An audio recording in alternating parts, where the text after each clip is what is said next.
अगर आपसे स्नैपचैट में क्रिएट वीडियो का न्यू फीचर नजर नहीं आ रहा है, इससे यह फायदा है आप किसी भी फोटो की वीडियो बना सकते हैं, वो भी बेस्ट से बेस्ट। आपको क्रिएट वीडियो फीचर को कैसे लाना है, आज की वीडियो में मैं आपको पूरा सोल्यूशन बताने वाला हूँ। दोस्तों आपको करना क्या होगा, आपको प्ले स्टोर में चले जाना है और फिर आपको सर्च बार में जाके आपको यहाँ सर्च करना है स्नैपचैट।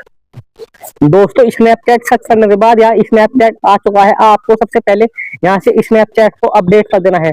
अगर दोस्तों स्नैपचैट में अपडेट आ रहा हो तो अपडेट कर देना है। अपडेट करना बहुत जरूरी होता है, क्योंकि अपडेट करने से जो आपके स्नैपचैट में पुराना वर्जन आ रहा हो, पुराना वर्जन हट जाएगा और स्नैपचैट में एक नया वर्जन आ जाएगा। हो सकता है आपके स्नैपचैट में क्रिएट वीडियो का ऑप्शन, क्रिएट वीडियो का फीचर वापस आ जाए। अगर फिर भी वापस ना आया तो आपको अपने फोन को स्विच ऑफ कर देना है। स्विच ऑफ करने के बाद आपको अपने फोन को फिर से चालू कर देना है और फिर आपको करना क्या होगा, आपको स्नैपचैट के दबाए रखना है। फिर ऊपर निशान आएगा ऐप इन्फो का, आपको ऐप इन्फो पे जाना है और फिर आपको सबसे नीचे आ जाना है पीले डाटा पे। इस पे जाने के बाद आपको यहाँ से पीले पे कर देना है और फिर आपको प्रोसिस्टो पे जाते इसे यहाँ से ओके कर देना है।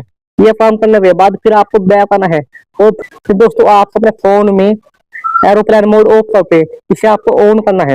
यदि फिर भी दोस्तों आपको स्नैपचैट में क्रिएट वीडियो न्यू फीचर नहीं आ रहा है तो आपको करना क्या होगा, आपको स्नैपचैट को डिलीट कर देना है। डिलीट करने के बाद आपको स्नैपचैट को फिर से डाउनलोड कर लेना है। इसके बाद दोस्तों आपके स्नैपचैट में क्रिएट वीडियो न्यू फीचर वापस आ जाएगा। अगर आपको दोस्तों वीडियो पसंद आई तो चैनल को लाइक, सब्सक्राइब और शेयर जरूर कीजिए। दोस्तों मिलते हैं नेक्स्ट वीडियो में, तब तक बाय, धन्यवाद दोस्तों।